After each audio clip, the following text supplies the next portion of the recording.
Hey, everybody, welcome to Coastal Connection and Embrace the Power. We're with Dr. Lori Shemek today, and she is a rock star when it comes to health and fitness. And we're glad to have her on the show. She's going to tell us her story, and definitely we're going to touch on key points about inflammation and the genetics that people have that they don't realize some things they eat may not just be good for you. With no further ado, I'm going to kick it over to my boy Mike G, and we're going to get started. The Coastal Connections. Thank you so much. I'm so happy to be here. Really, I've been looking forward to this so much. And congratulations on the new show. Thank you. It's Awesome. been hard work, dedication. But you know what? Look what I got. There it is. Oh, there it is. Oh, I got my t-shirt. Woohoo! Very nice. And that's it. Great show. So happy to be here. Thank you. Thank you for being here, Lori. Please. Thank you. Great to meet you. Great to meet you. So nice. Even yes.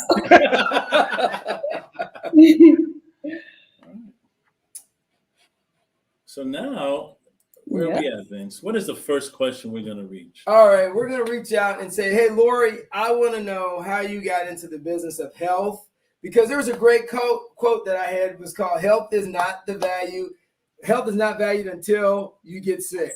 So before we get sick, how do we value health, and how did you, as a pioneer and the things that you do, writing about health and inflammation, how did you get there, Lori? That's a great question, Vince.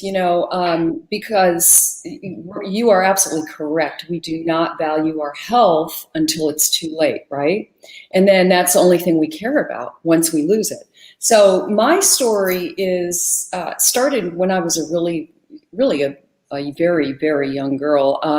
I was raised with a mother who was ill most of the time. Most of the memories that I have of my sweet mother are of her being ill constantly. She had one health condition after the other. And, she had a lot of choices that she made that were not healthy for her. And so I underscore the word choice because we all are at choice. And sometimes we don't realize that the choices we're making are harmful. So it's really important to be educated, but always know there are other choices you can make. But her situation was very sad. She was almost obese, literally. She smoked a pack and a half of cigarettes a day. She was under chronic stress daily. You can imagine raising 3 very young children all on your own with no support. Her family was out of state. My father wasn't in the picture. And we had little money too, right? So we were struggling and she was struggling. And one thing led to another and her health began to deteriorate. And it's so interesting because I was very in tune to her health state and the things she was eating. And so I knew intuitively, even as a young girl, that she could make different choices. And I remember walking into her room, seeing her laying there suffering in the dark. And, and it really broke my heart as a young girl. But if I knew what I know now, then things would be different. She would probably still be alive with us today. So as my mother's health deteriorated, things just got worse and worse, and she died sadly at the very young age of 36. Leaving behind 3 young children with literally nowhere to go. And so we scrambled. My family scrambled to ensure that we were all taken care of, but we were never to live together again. We were all separated, my 2 younger brothers and I. And, and it's a sad situation because when we make choices that affect our health, it affects other people too.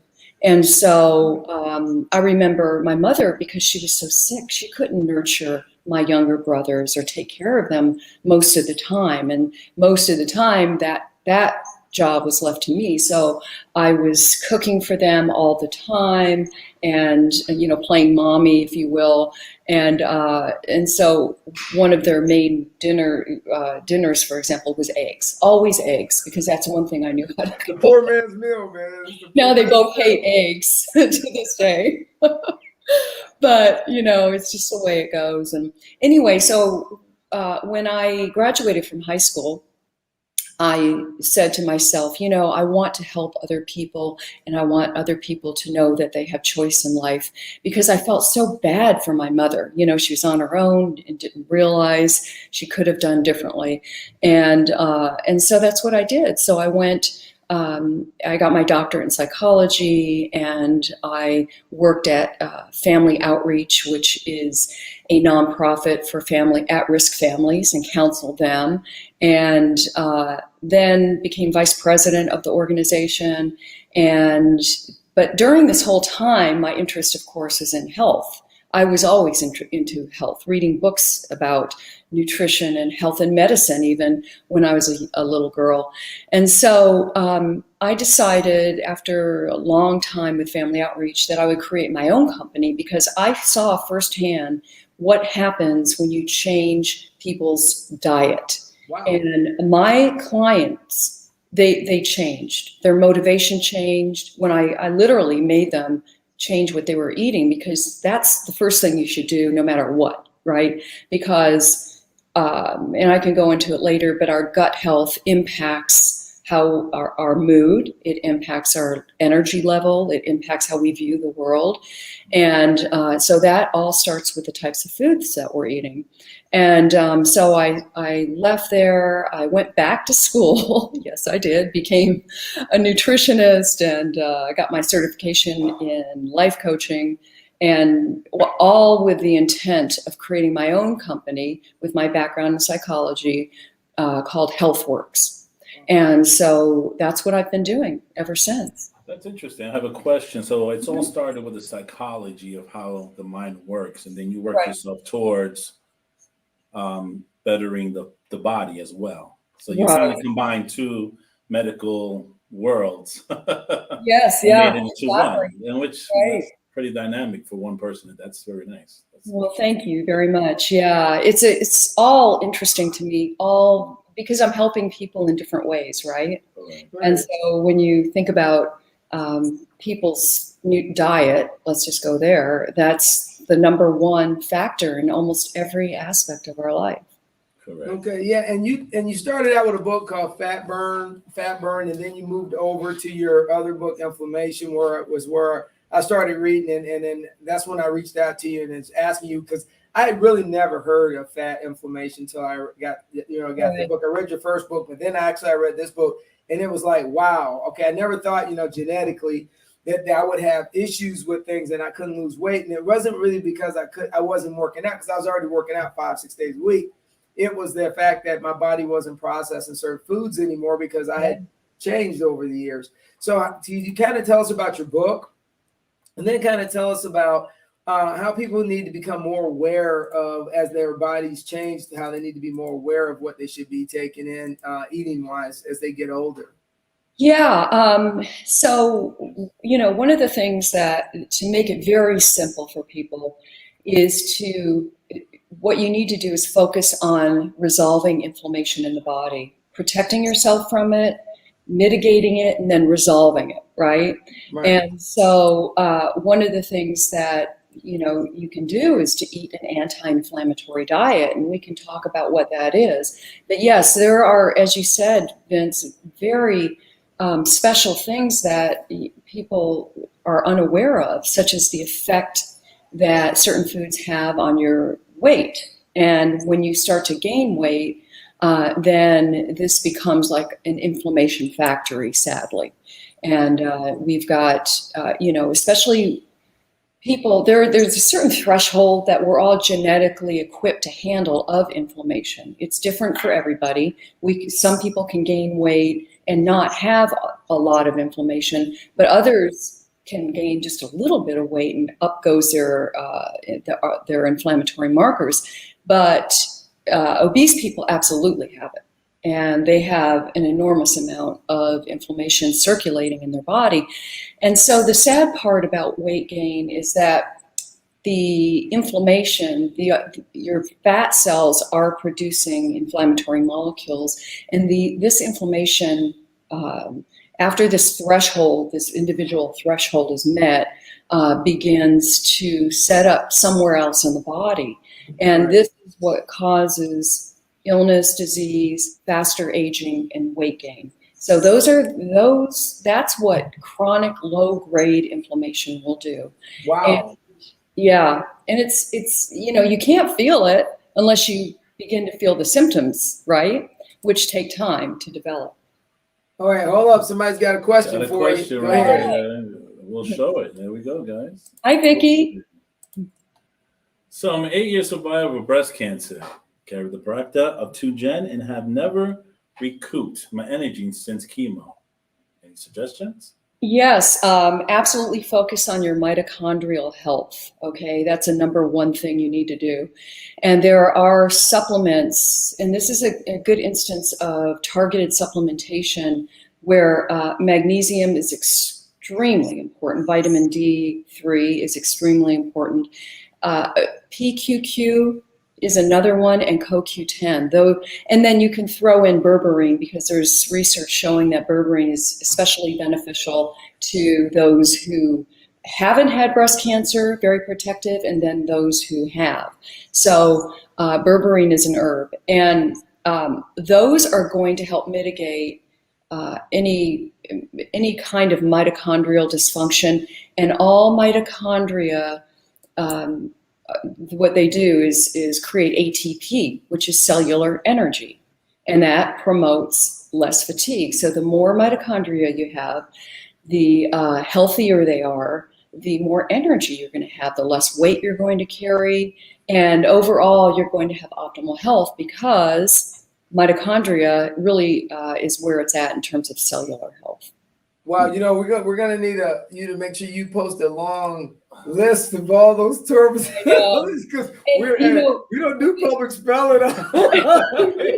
So Vicki, if you just feel free to contact me, and I'll send you the list of what I mentioned. Hey, run Lori's thing. So hey, Vic, yeah, Lori says that you are allowed to, you can contact her, and guess what? She'll actually talk to you without no cost. If you talk to her on Twitter, on Instagram. Yeah. Lori answers people all the time about questions they have, and that she's just a rock star with just trying to make sure people are healthy and safe. Now, since you've touched on your book and you touched on, that was a great question, Vicki, by the way. Next thing we'd like to talk about is the new book that you got out. You know what I'm saying, Mike? Put it out there, man. Well, it's the Ketogenic Key, and I did it with I wrote it with my brilliant co-author, Steve Welch. And Steve and I, it took us probably almost a year and a half to write this book. It is packed and based on very quality research. And so there's a lot of quality information in there. And so it despite the title, the Ketogenic Key, it should have been named the Ketosis Key, because what the book is about is ketosis in different forms, okay? So ketosis is the process of your liver creating BHB, for example, beta hydroxybutyrate, that the body uses for energy instead of glucose. And that ketone is very important in terms of optimizing our health, our energy, our brain health, heart health, weight, you name it. If you have a health wish list, getting into ketosis is it, okay? So slow aging, I like. Yes, I like that. Yes, slower aging, you know about that, and longevity, and there are a lot of human studies now coming out about ketosis, and it's incredible. And even the recent studies with supplemental ketones, right? Because a lot of people used to poo-poo it back in the day, and now they're actually very serious about exogenous ketones, which is a supplement. But again, that's another form of getting into ketosis. Another one is exercise. And another one is intermittent fasting, which I wrote a book on. That's what I was about to ask, but you got there before I could get there. But let's hold on, Lori. You're on the show, Doctors. I'm one step ahead, aren't I? I'm gonna break that up. Because that was a heated show about fasting, and that was the number one subject: is fasting good or is it bad? And so many people go back and forth on what is fasting and what are the benefits for fasting and what are they not. So, Doc, you have the floor. Oh, well, thank you. But yes, fasting is truly exceptionally beneficial to your health. And, a lot of people are afraid of it because they think they're starving, or they think, they can't live without food. They're going to pass out. And I don't know if either of you have tried it, but you don't. You absolutely do not. When you've been told not to eat for 12 hours before a blood test? That is right there an indication of, yes, you can get through 12 hours. And by the way, there's a lot of benefits in 12 hours of fasting. And it's even easier than you think because you're sleeping 8 hours of it, right? So if you... I didn't think about that. Yeah. So if you if you stop eating at 7, you can eat again at 7 in the morning. 7 at night to 7 in the morning. And there you go. And it's, really a beneficial way to live your life. I do fasting every day. I don't do a lot. I don't do an excess amount. I'm a woman, and I recommend that women don't go, more than 18 hours a couple times a week. But 12 hours to 14 hours is very beneficial. So do you say a week, or do you do it? Okay, so do you do it like twice a week, 3 times a week? Yeah, so on the weekends, I'll do 16 to 18 hours. And every day during the week, I'll do 12 hours. And then when you combine that with healthful foods, foods that are nutrient rich, anti-inflammatory, then you are absolutely optimizing tools that are going to promote cellular health. And one of the things that intermittent fasting does is called autophagy. And autophagy is, it's kind of like cleaning up the junk in the cells, right? It's cellular housekeeping.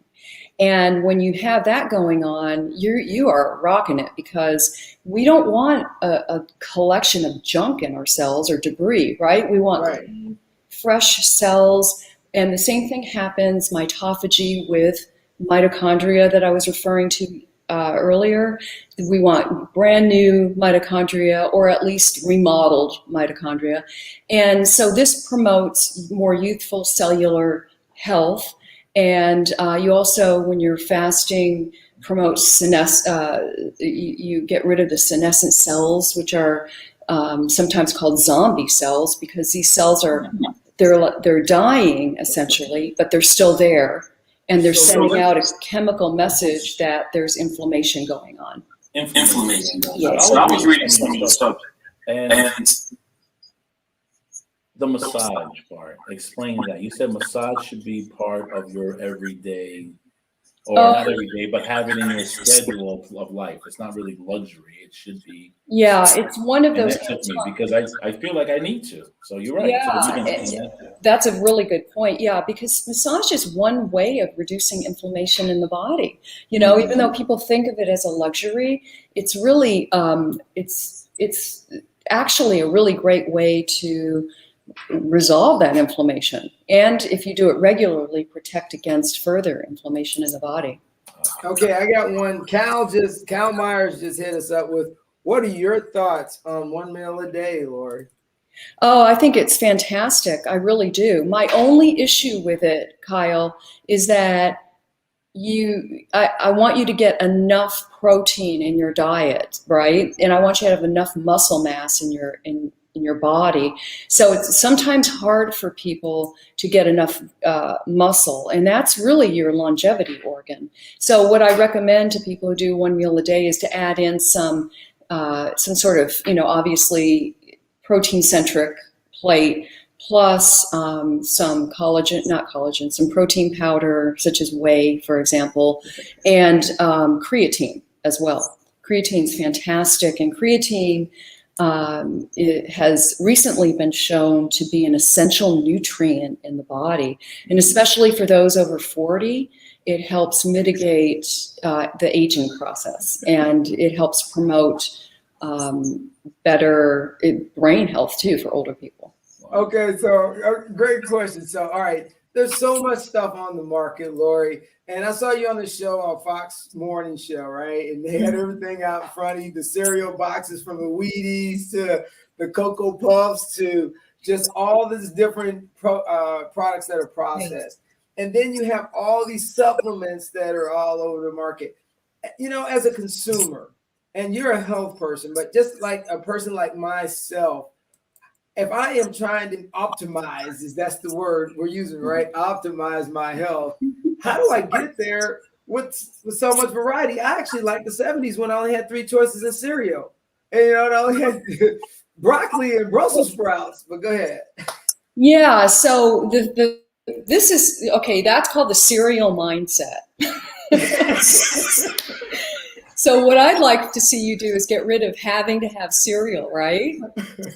So look for things outside of that, because that was, you know, for a lot of people, it's really hard to give up cereal. It really is. I mean, it's easy, it's quick, it's crunchy, it's sweet, or it's just something really, and it is delicious. I agree. But when you understand that it is really spiking that blood sugar for most people, and you really never really know what it's doing to your body until you get a continuous glucose monitor or CGM. That way you can literally see the readout of your blood sugar, because some people don't respond negatively in terms of blood sugar to certain foods, like white rice, for example. They just don't respond, or they can eat a banana and not have that blood sugar spike. But let's say generally, to be safe, think of other things to have for breakfast, for example. Yeah. And it's, you know, you have to go with the mindset too of ensuring that you surround yourself with make healthy choices so that it's easy for you. And if you do go to the grocery store, make sure you do your research about what you think you really need to get. Because I'm telling you, especially now that the holidays are coming up, the stores are packed with already, I saw it this morning, pies, cookies, cakes with, like, you know, fall leaves around them, and the pumpkins, and, you know, and the candies out there. So it's so important. I had to dodge off the sweet potato pie yesterday. I was in there and I was like, oh, I'm about to have a show with Dr. Lori. Put the sweet potato pie back, Vincent. I put it back and I moped on down the aisle and went to the vegetable section and got me some. Oh, you're a good man. I'm impressed. That's really very impressive. Yeah. So yeah, you know, and it's really just a mindset. And I always, you know, tell people that once you make that decision, follow through with it. Okay. And just say, you know, fill in the blank. What kind of person does this, right? Do I want to be, what kind of person, what kind of contract do I want to make? I don't want to put labels on that situation, but what kind of contract do I want with myself? And, you know, the saying about don't compete with anybody but yourself, this is a good way to look at it. And so when you read books that give you that information, and you listen to people who give you quality information about science-based information about what is important to choose at the grocery store, you know, you can make really much easier decisions, and it's going to benefit you greatly. Hey, Mike, what you got, man? I don't know, man. I like the massage one. The massage. Because I get massages, I get kinks in my back, and I see that it struggles with my energy. It struggles with my everyday. You know, yeah, it really does. You know, I'm reaching 43, and I'm noticing things. And I don't eat McDonald's. I don't do none of that stuff. You know, nothing against people who do, whatever. But right. I still feel like, I don't know, I'm getting beat up. I just feel the energy's not there from 35 to 43. Well, and I also try to eat, you know, seafood, chickens, little red meat, you know, even though I like steak and stuff like that. But it's just, this is dynamic stuff right now. What would you say for beginners, people like me? Yeah, and I think that that's a really great example there, because once you hit, over the age of 40, you begin to really lose muscle mass, right? Mm. And your metabolism starts to slow. And this is a really good time to start thinking about and taking care of your supplementation, targeted supplementation. Right. Yeah, it's very important. You begin to lose vital nutrients naturally as you age, and CoQ10 is one of those that people after the age of 40 begin to like muscle mass, because you think about your muscles have a lot of CoQ10. They need it. Your heart muscle needs it, and so that's why it's so important to make sure you have adequate. Get a blood test. You may be deficient in vitamin D. Vitamin D has symptoms people mistake for other things. Joint pain is a symptom of deficient vitamin D, and magnesium as well. So make sure that just a randomized blood test will show you I get one every 6 months, and I do my vitamins every day. So I'm like, and everything's good, little blood pressure, but stress of life. Yeah, and make sure you get enough too, because some people, physicians will say, well, just take a multivitamin. Well, you get 10 international units of vitamin D in there. So I had a client the other day, and everything in his multivitamin, there was nothing, literally nothing. Wow. To affect his health. Yeah. It's taking nothing. It's nothing. You're right. It's taking nothing. Yeah. No. Hey, Lori, the one thing about it is that as people look in the 21st century and we're trying to get healthier to some degree, we've watched COVID attacking. I know before we run out of time, I definitely wanted to touch on how important it is that you manage your health, because the amount of people we lost to COVID just due to some of them maybe lifestyle changes. What were your perspectives on that before we close up today? Yeah, that's a great question, and such an important question. And it's one of my, burning frustrations, because, there's a lot of talk about what we can do to prevent it with masks and disinfectant, but nothing about nutrition or lifestyle choices, right? Yep. It's so important. Everybody, I don't mean to disturb you, Laura, but did you hear? Thank you. Yeah, you're welcome, Michael. But really, right?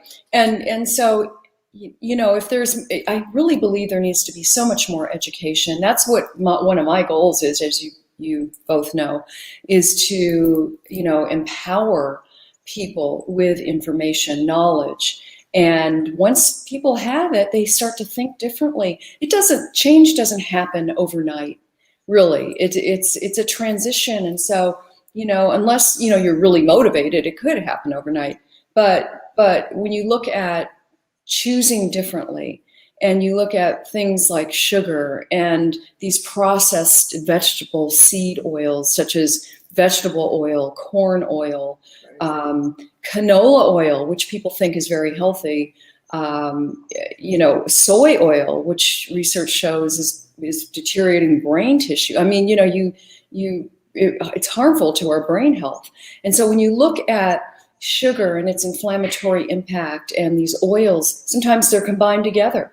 Wow. And that's a real problem. So people don't know it, and they're buying products that have a ton of sugar in it. They don't know it because they just have no idea that there's a ton of sugar in bread. Or, another thing people are doing that they don't realize is they're not drinking enough water. They're not hydrating. And, it's causing a lot of inflammation in the body. And, it's important to really not wait until you're thirsty to drink water. It's really, your cells need, everything runs on, it's a detoxer, I'm right there with you. I'm right there with you. Yeah, there you go. Right. Water. No. Yeah. And so really important for metabolic health, everything. So.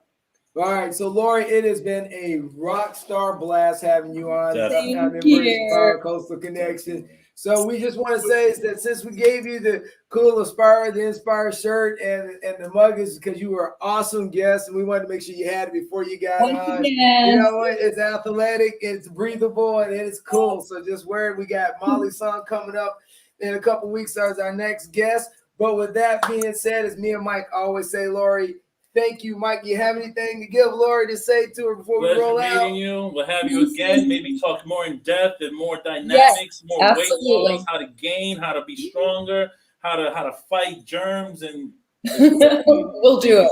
All right, and as we always say at Coastal Connection, keep it Rolling. rolling. I love it. Bye, everybody. Thank you for having me.